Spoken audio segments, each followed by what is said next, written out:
Now, Portland City Commissioner Rene Gonzalez. Mr. Commissioner, we appreciate you being here. When you go back now and read that tweet, do you understand how shocking it is to the rest of the country to hear those words from a major American city?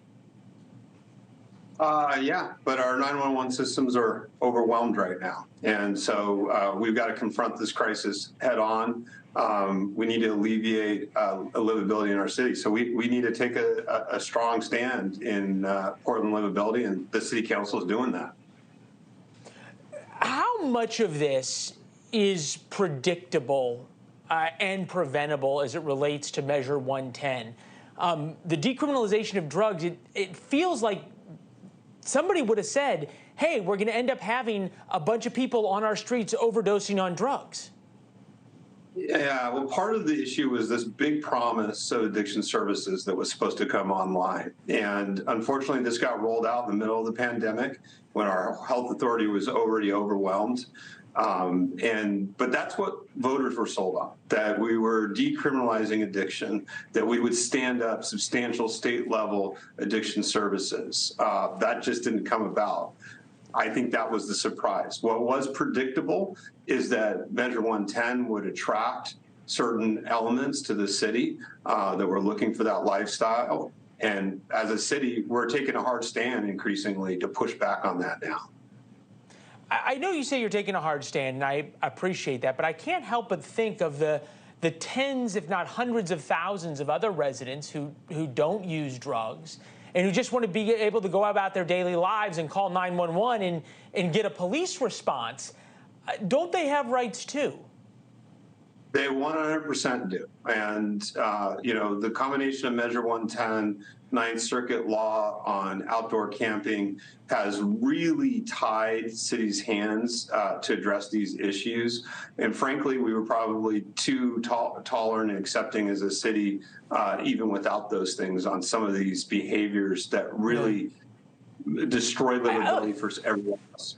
You don't need me to tell you how bad things have become in Portland, but it's not just drug overdoses, right? It's the Nike store, Nike's hometown store, closed permanently because of the crime in Portland.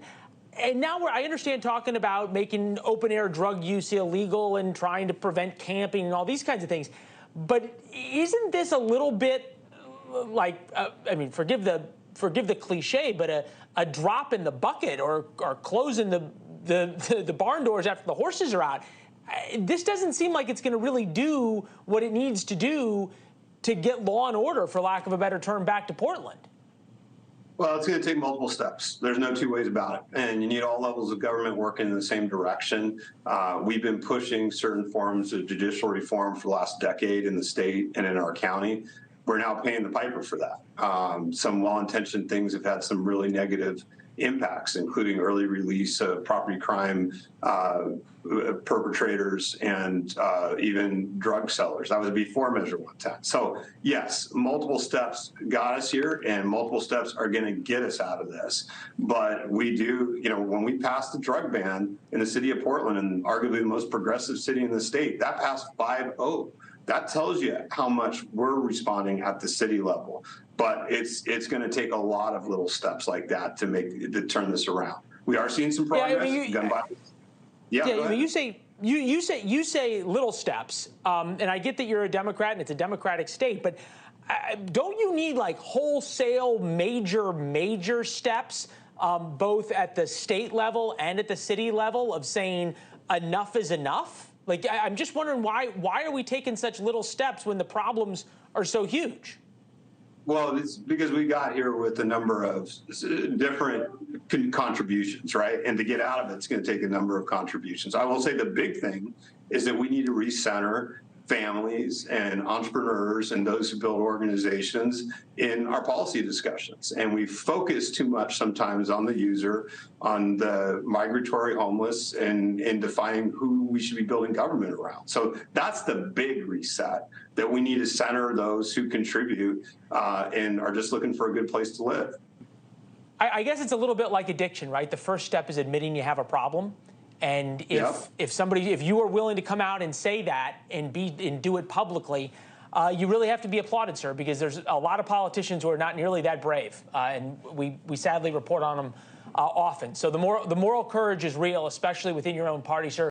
Thanks for watching. Go to newsnationnow.com to find NewsNation on your television provider. And don't forget to subscribe. Click the red button to get more of NewsNation's fact-driven, unbiased coverage.